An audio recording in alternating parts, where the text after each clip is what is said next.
dan juga para pemirsa yang setia menonton acara bisa di live Instagram Ubud Royal Weekend dan Hello Ubud.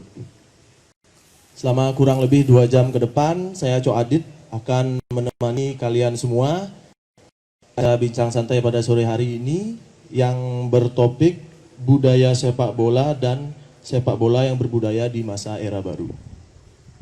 Di mana kita ketahui sepak bola sekarang bukan sekedar olahraga saja, bukan sekedar kita menonton pertandingan di TV, dan juga bukan sekedar kita datang ke stadion untuk menonton tim kebanggaan kita. Melainkan sepak bola di zaman sekarang ini sudah menjadi passion untuk para pecinta sepak bola di tanah air. Kita bisa lihat khususnya di Bali, supporter yang datang ke stadion tidak juga dia mementingkan pertandingan sepak bola saja, melainkan yang kita lihat sekarang supporter lebih mementingkan mungkin fashionnya atau penampilannya dia, dan juga chant-chant lagu-lagu untuk mendukung tim favorit kebanggaannya mereka. Dan juga semakin banyak klub-klub yang ada di tanah air sekarang sudah mulai berbenah dan membangun karakter sebuah tim tersebut.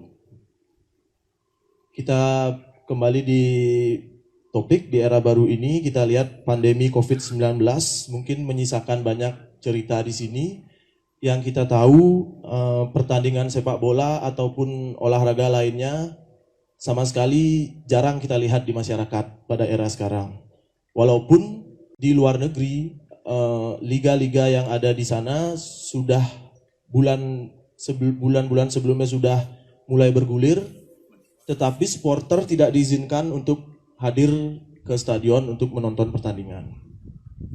Dan juga awal-awal penerapan pembatasan sosial pun, berbagai aktivitas olahraga di masyarakat pun tidak terlihat. Di sisi lain, kebugaran dan kesehatan tubuh menjadi sebuah tuntunan dalam meningkatkan imunitas tubuh kita di masa pandemi ini. Sepak bola sebagai bagian dari olahraga tersebut yang tidak saja mampu menyehatkan dan membugarkan tubuh, tetapi di sisi lain, terutama kita di Ubud, yang lebih identik dengan desa seni dan budaya. Seperti kita ketahui, teman-teman dan para hadirin semua, banyak pemain klub ternama berasal dari Ubud, yang juga kebetulan menjadi bintang tamu atau narasumber kita pada sore hari ini. Jadi untuk mempersingkat waktu, izinkan saya memperkenalkan. Yang pertama di sebelah kiri saya, beliau adalah pemain ex Tunas Muda Ubud dan juga pernah bermain di Bali Sanur Bungalo. Setelah itu beliau pernah bermain di Perseden Denpasar dan juga pemain Gelora Dewata. Dan yang paling dibanggakan, beliau pernah bersama timnas Indonesia di Piala Asia tahun 96. Ini dia Ikade Suartamo. Selamat datang Pak Kadek. Dan yang kedua tidak kalah hebatnya juga, di pojok kiri kita punya mantan pemain juga, ex pemain Persegi Gianyar. Setelah itu beliau pernah bermain di Persikap Bandung dan di Pelita Jaya. Setelah di Pelita Jaya beliau pernah bermain di Arema, dan terakhir baru-baru ini beliau pensiun di Bali United. Kita sambut Pak Ikade Wardano. Selamat sore, Pak Dek. Nah, dan yang terakhir juga tidak kalah hebatnya, kita juga berbangga kehadiran putra Ubud yang sekarang masih menjabat sebagai Ketua Asprof PSSI Bali, I Ketut Suardano. Selamat sore, Pak Tut. Oke, mungkin perkenalan dirinya sudah sampai di sini. Sekarang kita berangkat saya ada beberapa pertanyaan untuk ketiga narasumber pada saat ini. Mungkin pertanyaan pertama mengawali bincang santai pada sore hari ini. Saya ingin mencoba menanyakan lebih dulu kepada ketiga narasumber tentang romantisme sepak bola di Ubud masa lalu yang masih dikenang dan diingat oleh ketiga narasumber yang ada di sini. Mungkin bisa diceritakan sedikit gimana kenangan romantisnya sepak bola di Ubud. Bisa dimulai dari Pak Tut, persilakan waktunya.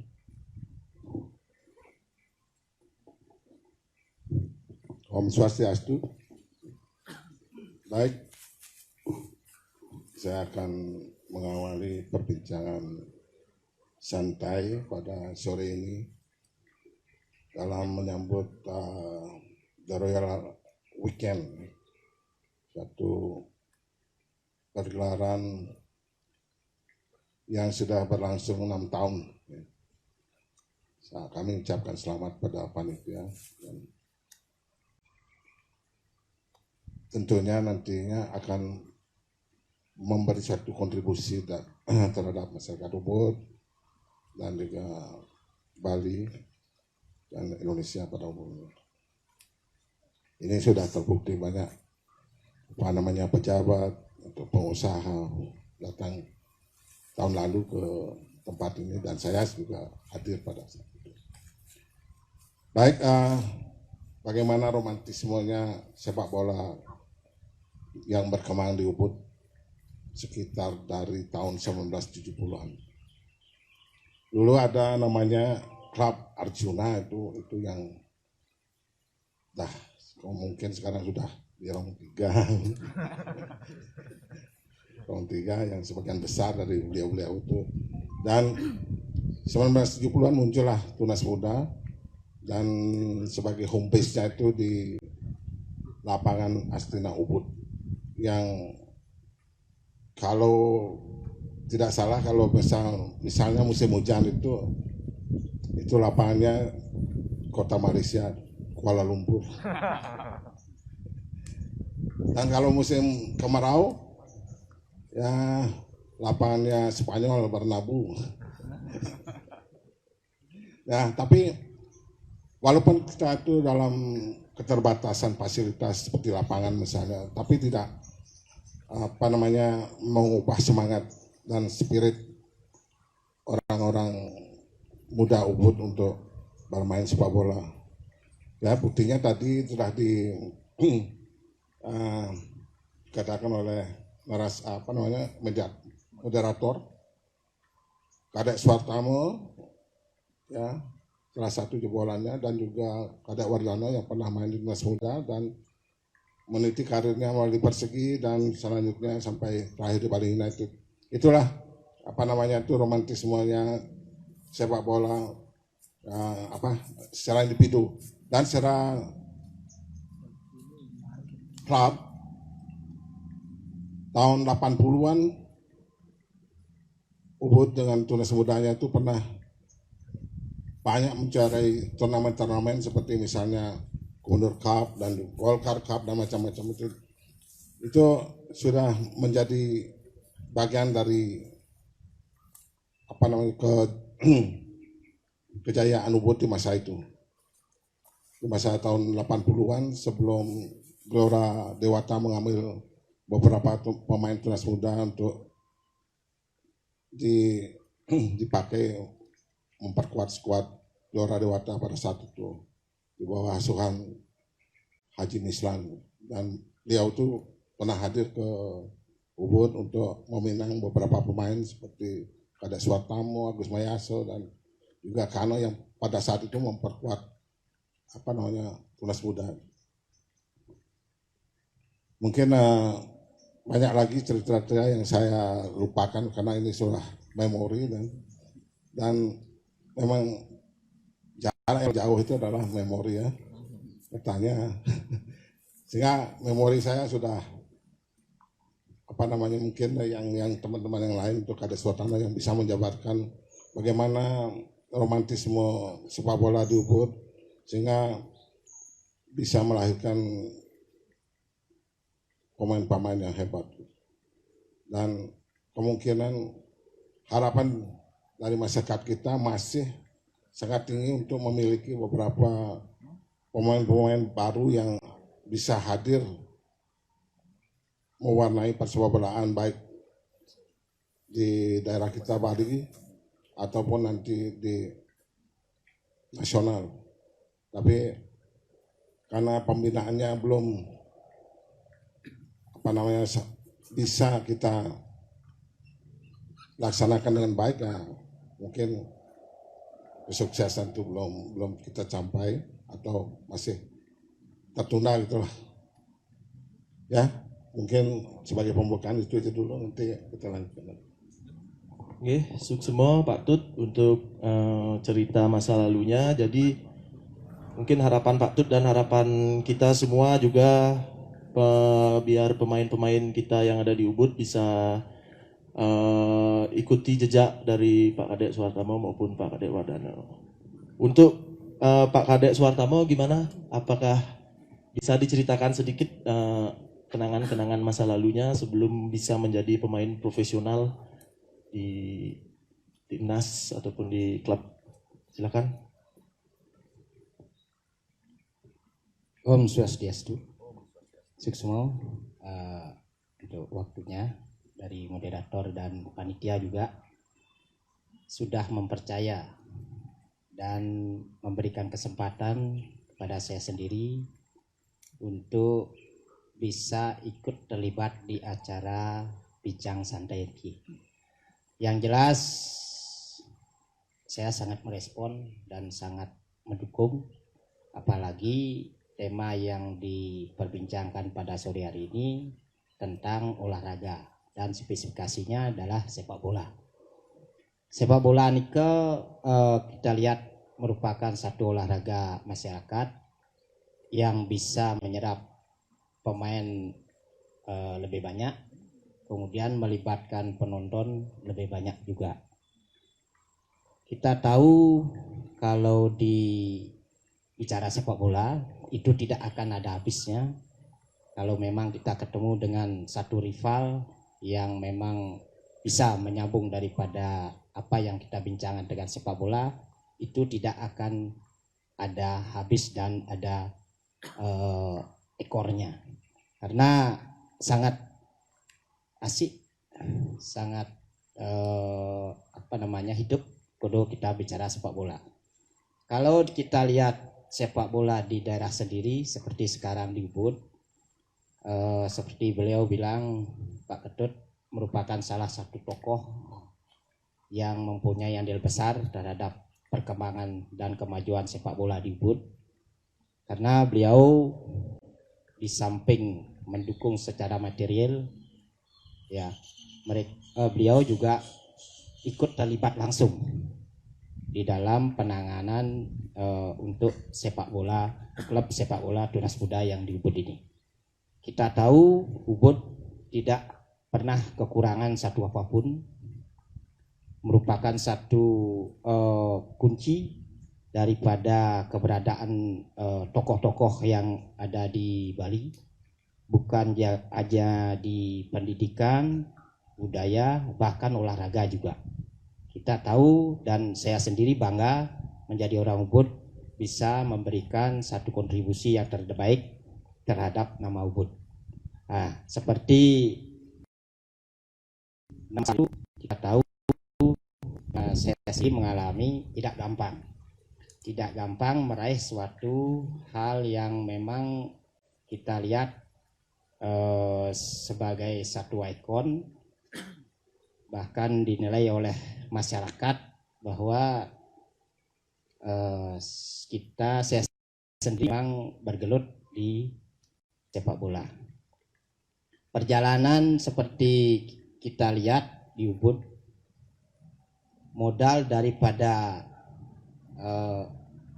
keberadaan sepak bola Tunas Muda Ubud itu sampai jenjang sampai sekarang ini itu adalah merupakan satu modal yang besar kita punya adalah modal kekeluargaan. Itu yang menjadi satu fondasi yang sangat besar terhadap kemajuan dan eksistensi daripada klub Tunas Muda ini. Sehingga saya sendiri sebagai masyarakat dari awal melihat bahwa kita latihan di lapangan yang ada saat ini merupakan sejarah sampai berprestasi seperti sekarang ini. Lapangan Asdina itu merupakan satu lapangan yang memang mempunyai suatu potensi yang bisa mengangkat prestasi terhadap orang-orang Ubud. Itu kita syukuri, dan saya sendiri mohon mudah-mudahan beliau juga Pak Ketut sebagai Ketua Asprop bisa mempertahankan satu tempat yang merupakan sejarah bagi kita olahraga di Ubud. Mudah-mudahan bisa bertahan eksis lapangan tersebut. Dan di dalam perkembangan ke depannya kita lihat pergaulan kita di olahraga, terutama di sepak bola, itu tidak seperti satu keluarga.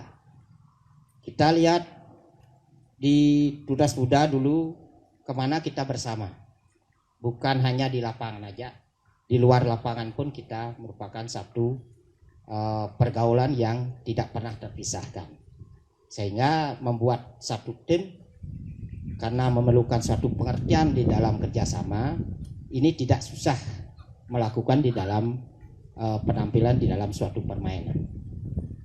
Maka dari itu saya sendiri melihat bagaimana peran teman-teman, peran daripada pengurus dan masyarakat di dalam mendukung daripada perkembangan sepak bola ini sangat luar biasa sekali. Saya sendiri sebenarnya seperti air mengalir aja untuk mengikuti dan menekuni sepak bola, karena memang olahraga satu kuncinya adalah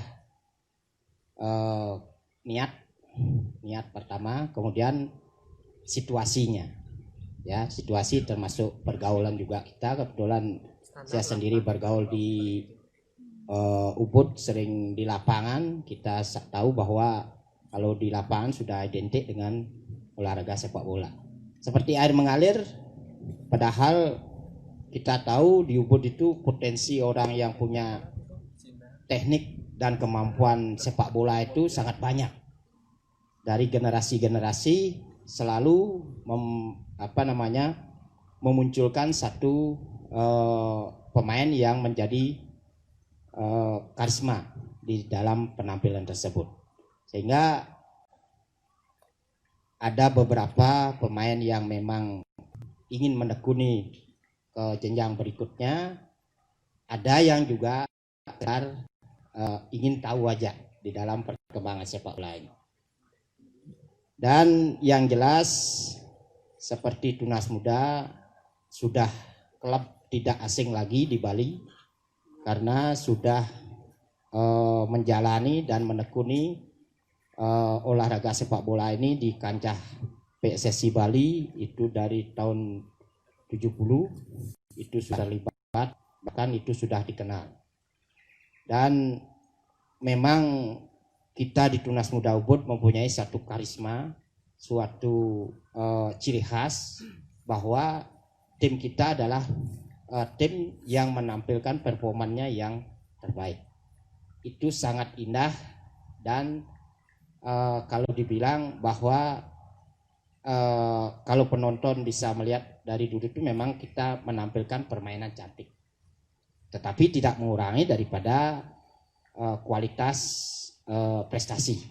Itu yang kita punya dari dulu, sehingga beban yang menjadi permasalahan untuk mengalahkan tim kita dulu itu Tunas Muda, kalau sudah diajak bermain keras, menjurus kasar, sudah hilang. Karakter pemain kita tidak seperti begitu. Itu yang menakutkan daripada beberapa pemain yang ada di Tunas Muda. Kalau sudah diajak main keras, sudah mendingan dari cadangan. Kadang-kadang seketika bahwa kita lawan satu tim yang memang punya karakter keras, otomatis sebelum main sudah nervous dia. Pasti ada aja alasan supaya dia tidak main. Itu kelemahan yang ada di dalam tim Tunas Muda, karena kita menampilkan satu performan yang betul-betul mempunyai simpati kepada penonton. Nah, Niko yang sementara yang sampaikan, yang jelas sepak bola dimanapun berada, kapanpun dilakukan, itu tidak akan bisa habis dan menyusahkan. Tetapi sepak bola harus perlu dinikmati ini. Hanya Niko mungkin nanti kita sampaikan lagi hal lainnya, karena seperti saya bilang bahwa sepak bola itu kalau kita bicara sepak bola tidak akan ada habisnya. Mungkin Niko yang perlu yang sampaikan Dungun, nanti yang akan tambah lagi untuk selanjutnya. Sukses semua. Sukses semua Pak Dek. Tadi masih kita lihat aura pemain timnasnya dan energinya masih jiwa muda sekali. Dan tadi Pak Dek sempat bilang modal yang besar adalah modal kekeluargaan yang menjadi eksistensi untuk Tunas Muda Ubud. Kita berharap ya kedepannya Tunas Muda masih tetap eksis dan kekeluargaannya masih tetap dijaga. Kita lanjut ke Pak Dek Wardano. Bisa diceritakan sedikit Pak Dek tentang romantisme masa lalunya? Silakan. Om Swastiastu. Terima kasih banyak atas waktunya dan kesempatannya Tiang bisa berada di sini di acara Bisa Bincang Santai dalam acara Royal Weekend. Tiang hanya bisa bercerita tentang romantisme Tiang dulu, bahwa sebenarnya Tiang bisa ikut di klub Tunas Muda itu sudah suatu kebanggaan, karena di dalam karir sepak bola Tiang mengawalinya bukan dari bermain sepak bola. Tiang dulu dari kecil emang tidak serius menggeluti sepak bola, Tiang malahan serius di bulu tangkis dan bermain voli, dan kebetulan di masa remaja Tiang Niko ada turnamen. Dalam karir Tiang Niko, Tiang sebenarnya kiper kampung, karena mengawali dari kampung dulu di Pelihatan ada turnamen setiap nyepi, ada turnamen Madya Cup. Kebetulan di Banjar Tiang tidak ada yang mau menjadi penjaga gawang. Kebetulan Tiang punya basic pemain voli dan Tiang diajak sama teman-teman untuk latihan ke lapangan, dan Tiang ikut dan mengikuti turnamen di sana. Setelah itu Tiang dipanggil untuk menjadi kiper Suratin di Persigi Gianyar. Setelah di Suratin Niko, Tiang bicara dulu sedikit untuk yang di Ubud. Sepak bola di Ubud Niko di zaman Tiang remaja Niko sangat bagus sekali, di antar gang mungkin punya klub. Dungun di Babaan ada Putra Setra yang home base-nya di parkiran mungkin, dan di Jungut ada Putra Debu, dan di Bisma juga ada Putra Lumpur. Nah dari itulah Tiang mengawali Tiang bisa masuk ke Ubud, dan emang dari kemauan Tiang sendiri bahwa Tiang tahu di Ubud ada klub Ubud, agar bisa menjadi bagian dari Tunas Muda Ubud. Tiang harus punyai kemauan untuk bisa menjadi bagian Niko. Tiang bergabung di Putra Setra. Setelah Putra Setra, Tiang bisa bergabung ke Tunas Muda. Di situ Tiang mengawali dengan kemauan yang tinggi, menekuni dunia sepak bola itu menjadi olahraga yang akan Tiang geluti sampai akhir Tiang untuk berkarir. Nah di Niko di Tunas Muda Niko, Tiang ketemu sama Pak Ketut, sebagai pembina Tunas Muda, dia sangat berperan sekali dalam karir yang Niko bisa masuk ke Persegi senior dan selanjutnya ke Poni, dan tentunya sampai di pemain Bali United di tahun 2017 sampai tahun 2018. Nah, hanya Niko yang bisa saya ceritakan tentang romantisme persepak bolaan di Ubud. Tiang harap untuk kedepannya setelah generasi Tiang tidak ada lagi yang mau menekuni olahraga sepak bola di Ubud, karena mungkin tidak ada pembinaan generasi Tiang Niko hanya datang ke lapangan bermain hanya dengan hobi saja. Yang harapkan untuk kedepannya semoga di Ubud, karena Tiang tahu banyak sekali talenta-talenta yang mampu menurut Tiang mempunyai skill yang bagus, mampu bersaing di sepak bola Bali, tapi tidak mau untuk menekuni dunia sepak bola. Nah, hanya Niko yang Tiang harapkan semoga untuk kedepannya bisa lagi lahir pemain-pemain dari Ubud yang bisa membanggakan Ubud, Bali, dan tentunya Indonesia. Terima kasih. Oke, suksimo Pak Dek, bagus sekali tadi penyampaiannya. Dan semoga harapan dari Pak Dek dan juga kita semua agar teman-teman yang ada di Ubud yang memang mempunyai skill sepak bola yang mumpuni bisa lebih giat berlatih agar bisa seperti beliau-beliau yang ada di sini. Terima kasih. Kita lanjut ke pertanyaan kedua. Dalam topik kita membangun sebuah budaya sepak bola, tentu sejalan dengan membangun budaya pola hidup sehat, mulai dari anak-anak. Nah, bagaimana kemudian pandangan dari ketiga narasumber tentang membangun jiwa dan budaya bersepak bola dan berolahraga di Ubud dimulai dari usia dini? Mungkin dari Pak Tut bisa dijawab.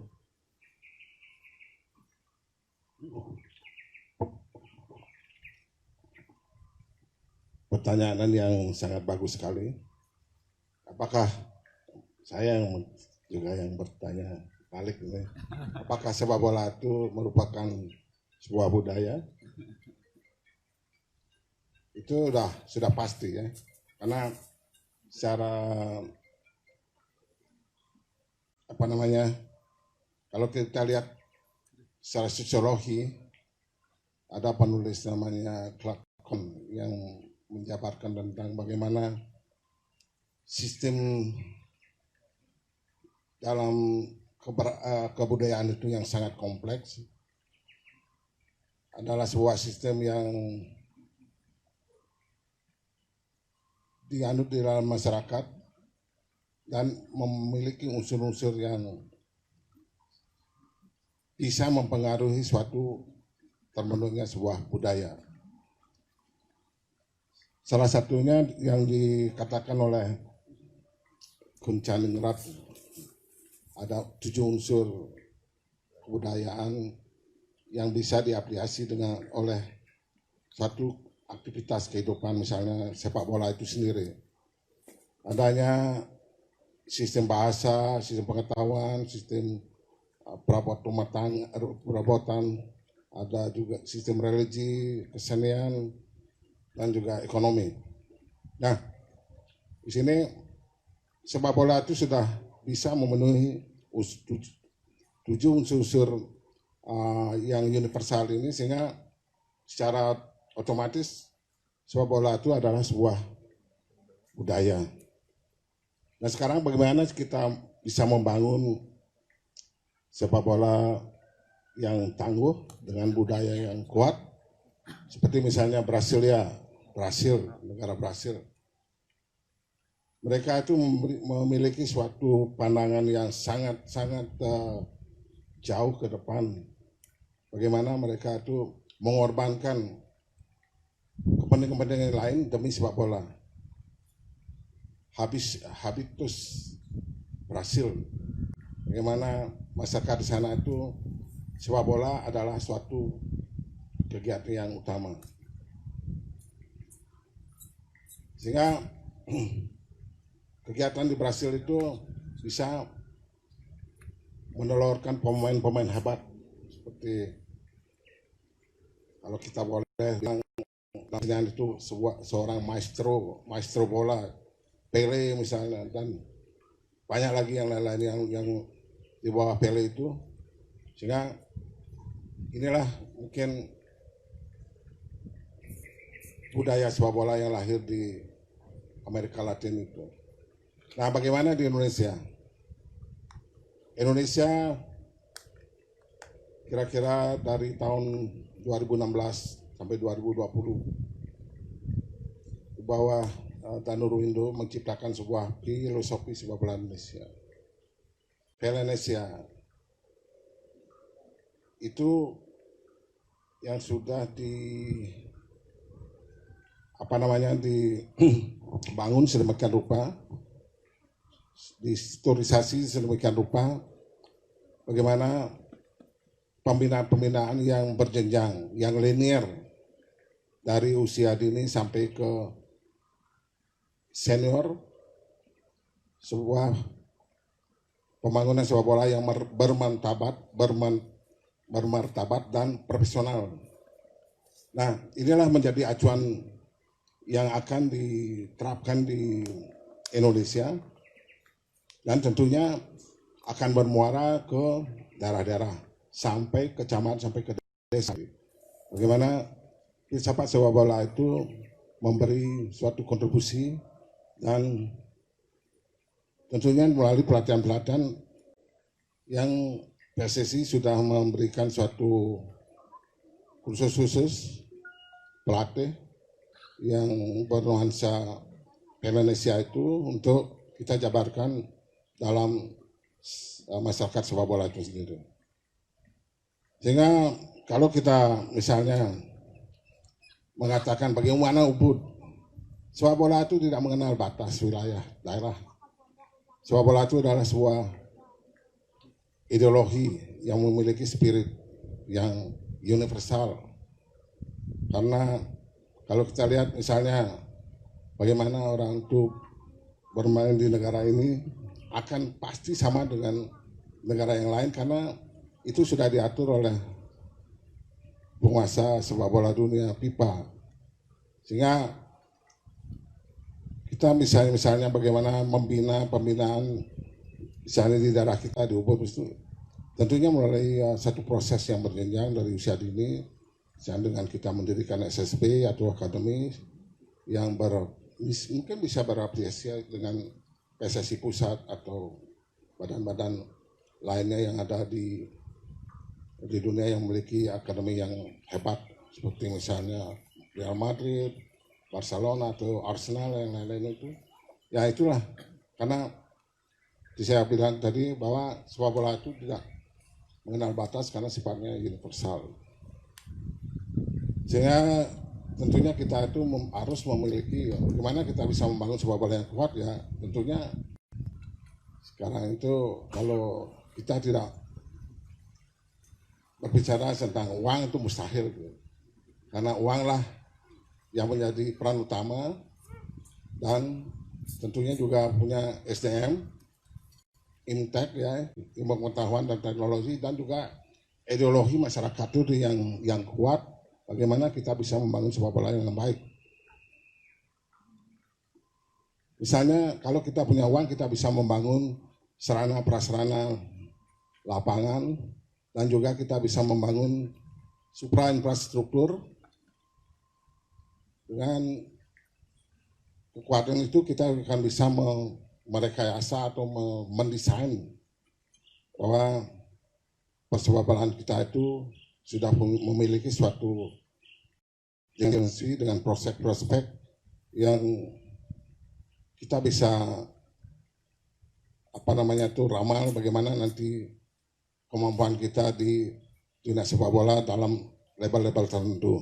Misalnya di level kabupaten, misalnya level provinsi, level nasional atau eh, Asia atau dunia nanti itu udah hasil dari suatu pembangunan daripada sepak bola yang sangat kompleks sekali, karena sepak bola itu bukannya begitu sederhananya, tapi sepak bola itu juga menganut suatu sistem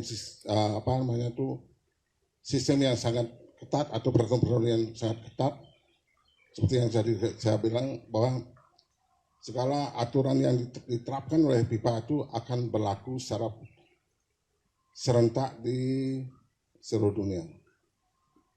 Dan jika ada misalnya yang tidak fair, itu akan mendapatkan suatu sanksi, dan sanksinya itu bukan tidak main-main, karena sudah ada aturan-aturan yang sangat ketat dalam persepak bolaan internasional, dan akan bermuara pada dari level yang terbawah, misalnya desa, kecamatan, kabupaten, provinsi, dan selanjutnya.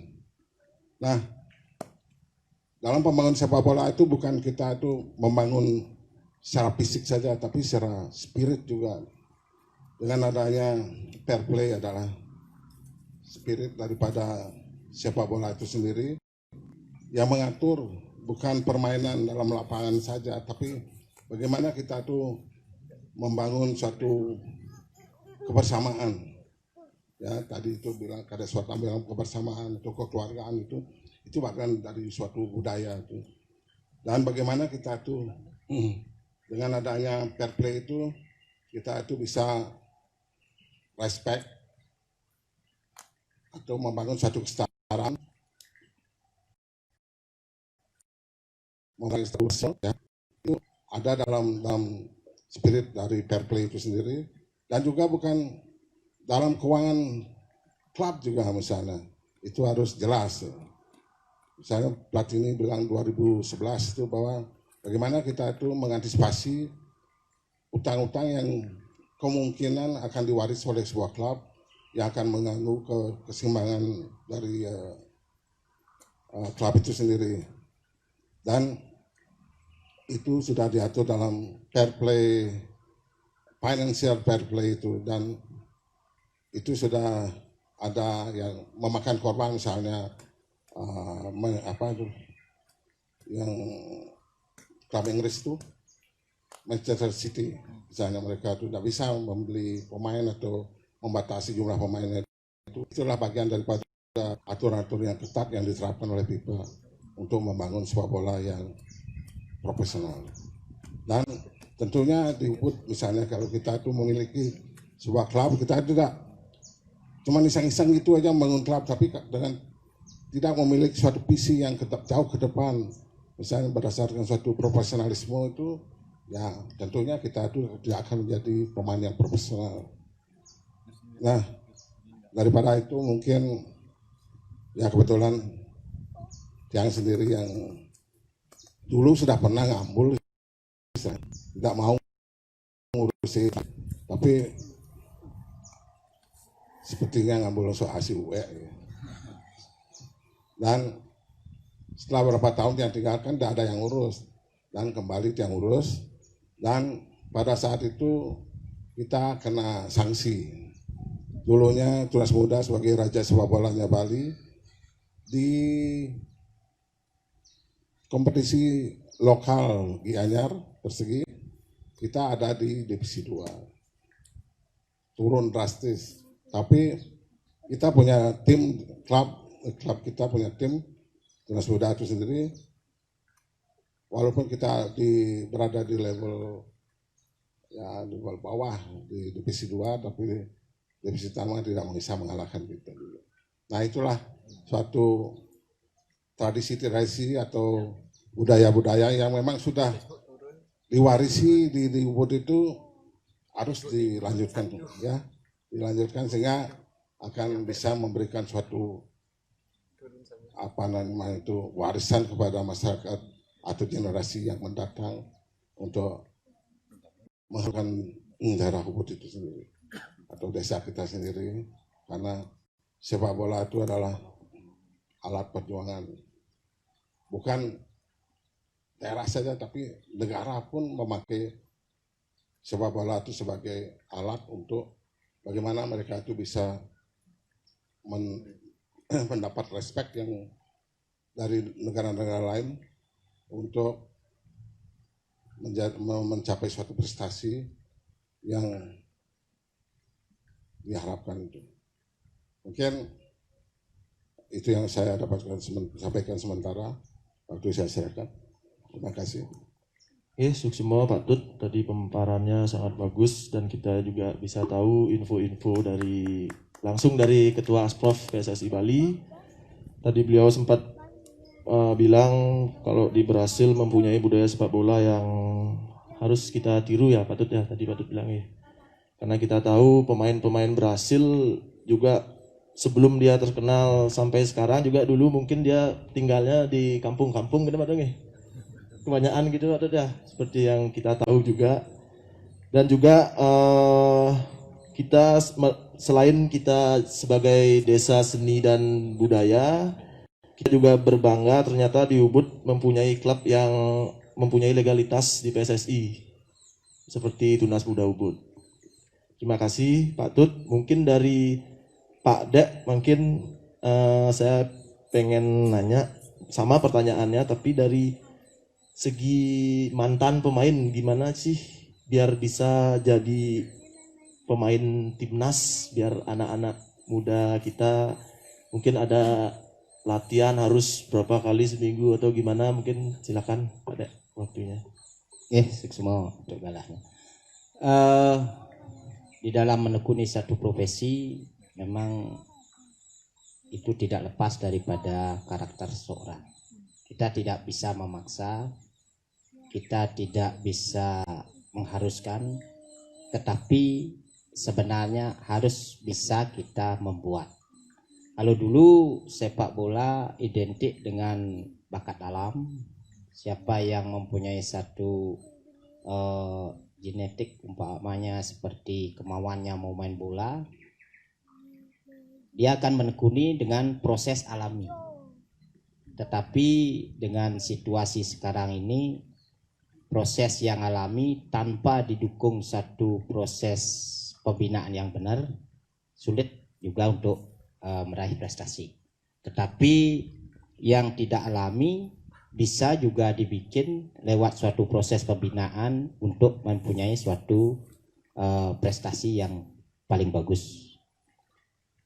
Kalau kita lihat berbudaya di dalam sepak bola, tadi sudah banyak disampaikan oleh Pak Ketut, mulai dari sisi nasional bahkan internasional pun beliau sudah sampaikan, dan saya sendiri sangat senang mendengar, karena sepak bola itu memang sangat luas di dalam kita menyikapi tentang ilmu sepak bola. Kalau di dalam berbudaya sepak bola, semua olahraga ada budayanya, karena olahraga itu diikat oleh suatu aturan. Dimanapun kita melakukan satu kegiatan olahraga, aturan itu yang kita harus ketahui dulu, kemudian kita harus laksanakan. Tanpa aturan kita tidak bisa membuat satu penampilan yang terbaik. Sama juga kalau kita bermasyarakat, kita tetap mempunyai satu aturan di dalam komunitas kita bermasyarakat. Kalau kita sudah disiplin dan sudah menekuni daripada aturan tersebut, kita tidak akan susah dan kita tidak akan ragu lagi untuk melangkah lebih jauh lagi. Contohnya kita di satu klub, aturan itu kalau kita tidak lakukan, itu kita akan memperoleh satu kesulitan yang sangat besar di dalam penampilan kita sebagai seorang atlet. Di sepak bola kita tahu bahwa untuk membuat satu prestasi itu tidak harus didukung dengan latihan teknik aja. latihan fisik aja, tidak. Karena secara mentalitas disiplin itu yang perlu kita harus pertama lakukan terhadap seseorang atau atlet sekolah sepak bola kita, itu yang harus dibina lebih awal. Karena tanpa disiplin seorang atlet tidak akan bisa menekuni karir sepenuhnya. Makanya kalau melihat sisi daripada seorang pelatih yang dulu, memang karakternya itu sangat galak, ya, sangat keras. Tetapi saya lihat efek daripada manfaat yang kita dapatkan itu sangat memberikan satu kontribusi disiplin terhadap kita sebagai atlet dan kehidupan kita sebagai seorang atlet. Itu yang memberikan satu pandangan, satu pengalaman yang saya sendiri sampai sekarang melihat bahwa modal pertama yang menjadi kunci daripada prestasi seorang atlet adalah disiplin. Karena melatih daripada teknik dan taktik itu akan lebih gampang untuk menerapkan di satu sesi latihan. Kita di dalam tim seperti dari awal, dari Tunas Muda, saya dari SD sudah mengenal sepak bola, mulai dari ikut kejuaraan-kejuaraan yang ada di tingkat kabupaten, di tingkat kecamatan dulu, kabupaten, kemudian provinsi. Kita tahu situasi yang terjadi itu sangat selalu berubah, ya, sangat berbeda. Karena lawan yang kita hadapi juga selalu berubah, sehingga apa yang kita tampilkan selalu melakukan suatu perubahan di dalam kegiatan tersebut. Kita tahu kalau saya sendiri melihat proses yang yang terjadi pada diri saya sendiri, sebenarnya itu tadi pertama kebetulan saya sendiri punya niat, kemauan untuk menekuni sepak bola. Kemudian yang kedua, kesempatan yang memang ada untuk melanjutkan daripada niat yang saya punya. Kemudian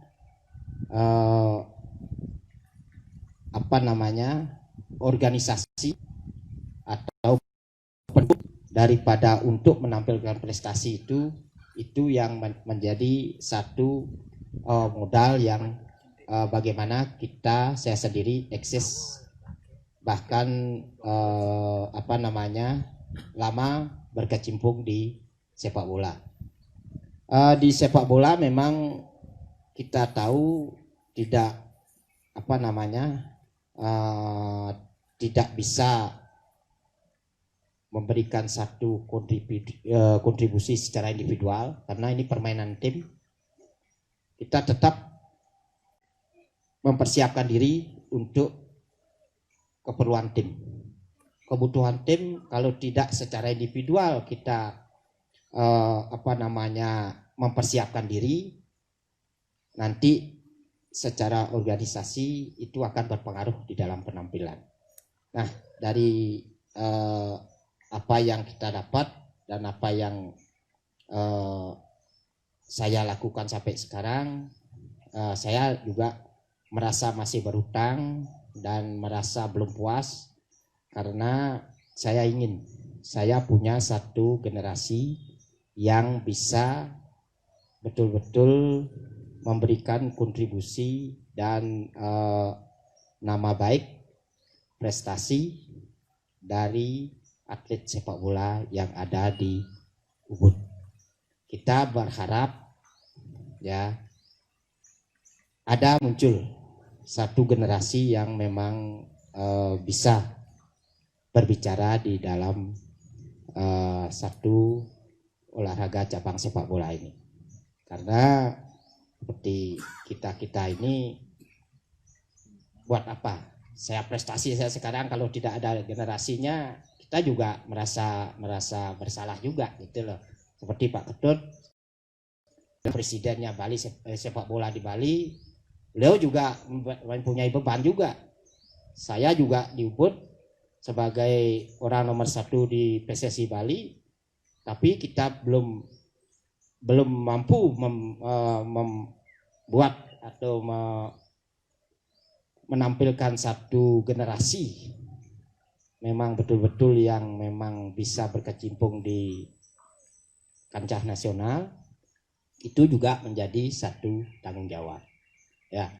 Dan tidak lepas seperti saya pun seperti sekarang juga itu tidak lepas dari 1-2 orang. Ini harus semua sektor, semua golongan bisa mendukung untuk memberikan satu support terhadap seorang atlet, apalagi di sepak bola, untuk bisa lebih jenjangnya lebih bagus lagi. Yang jelas sepak bola adalah satu olahraga yang sangat familiar, tidak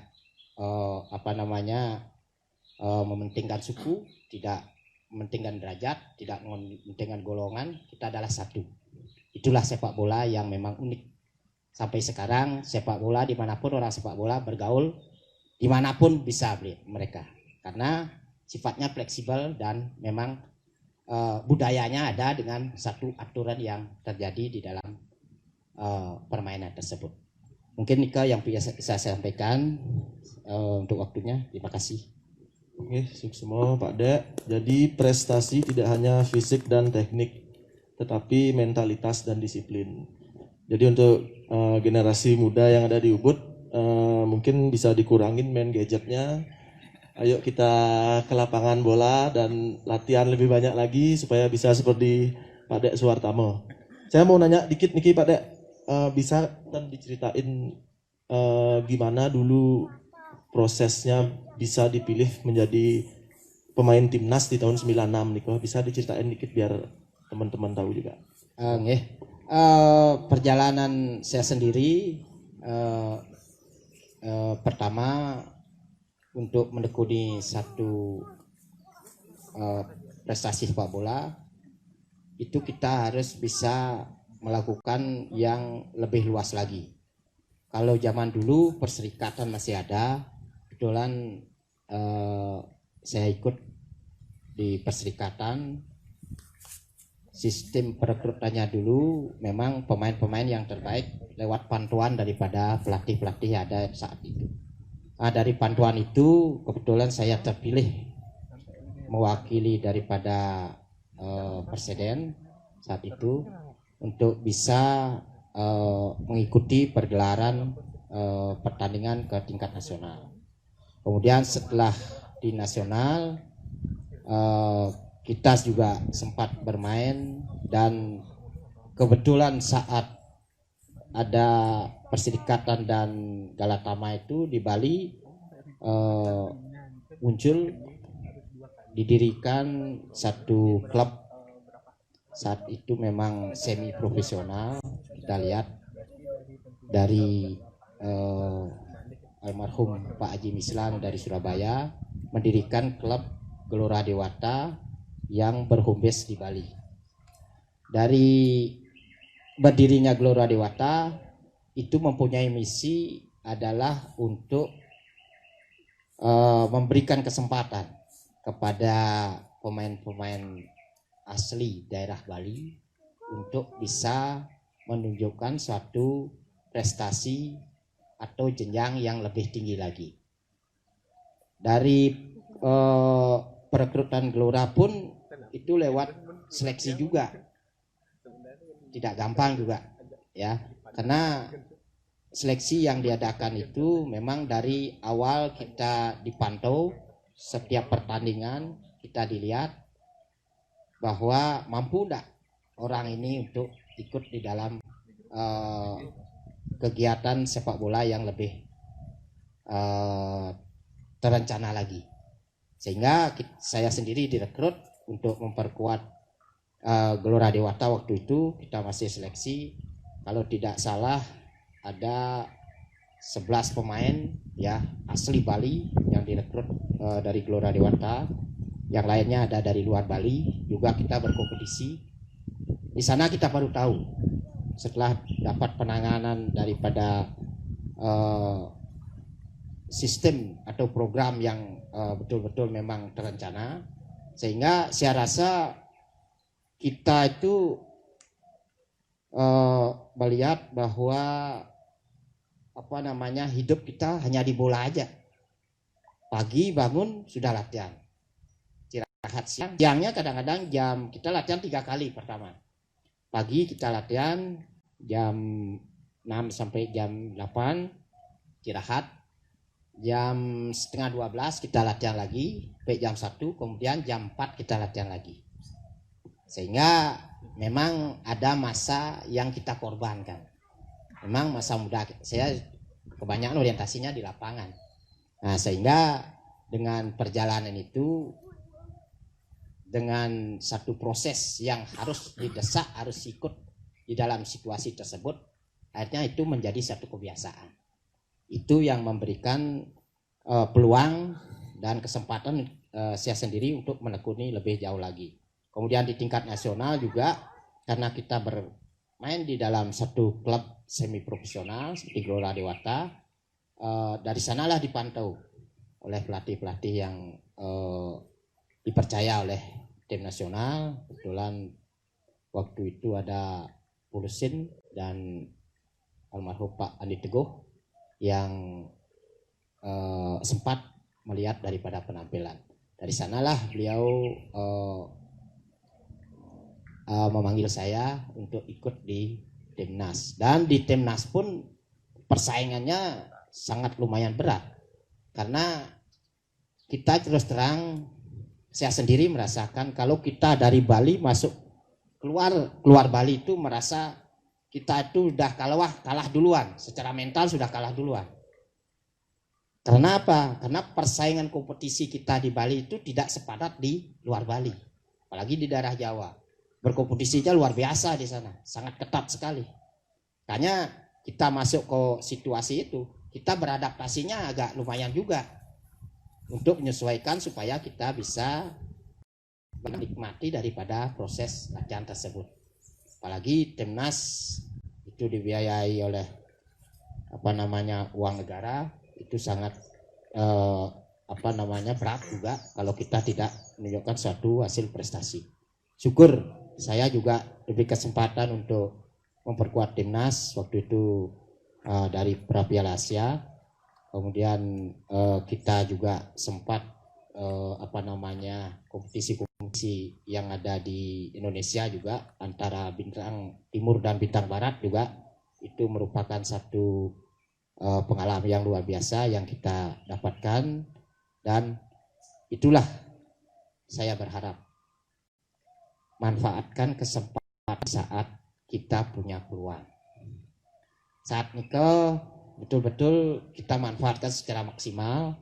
Apapun yang terjadi, hasil yang kita terima, yang penting kita sudah maksimal. Masalah perjalanan itu nanti melalui satu proses.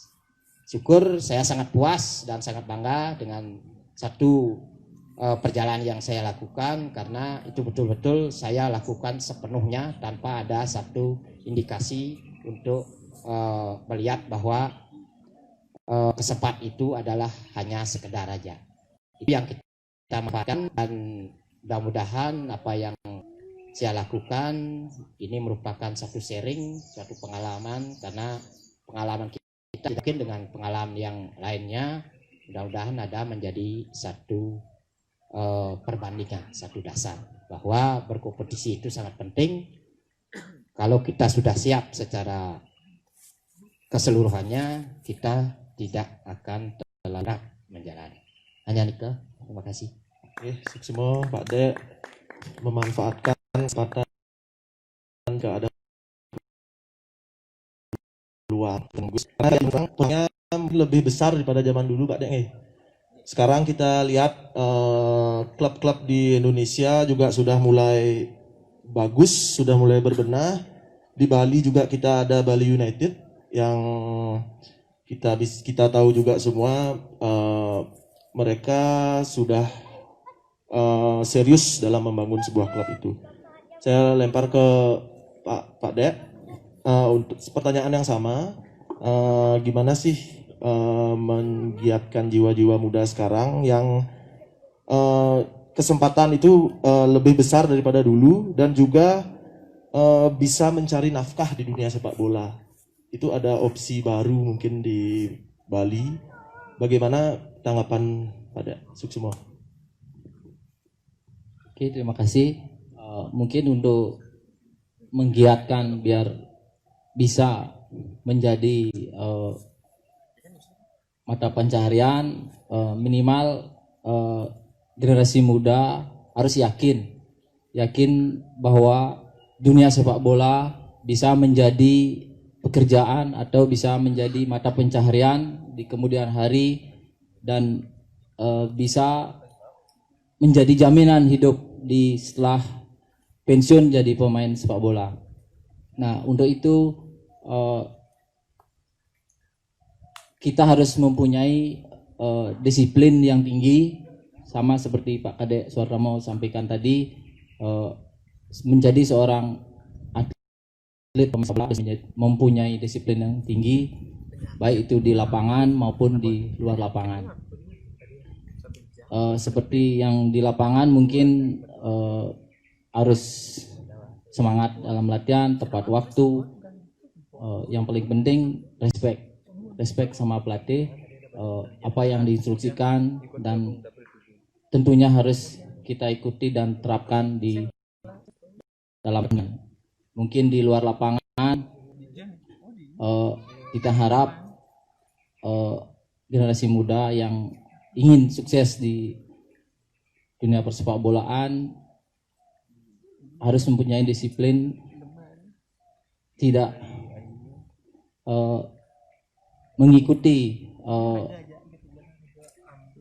dunia malam, tentunya harus mempunyai sifat yang pintar mengatur waktu dan mengatur pola makan, harus memakan yang sehat-sehat dan teratur agar pola makan tetap terjaga dan bisa menampilkan penampilan terbaik di setiap pertandingan. Mungkin itu yang bisa saya sampaikan untuk memotivasi dunia anak-anak muda di Ubud menjadi pemain yang profesional. Terima kasih. Oke, mungkin Pak Tut nonton tambahan boleh. Mungkin di sini saya bisa sampaikan, misalnya pemain sepak bola itu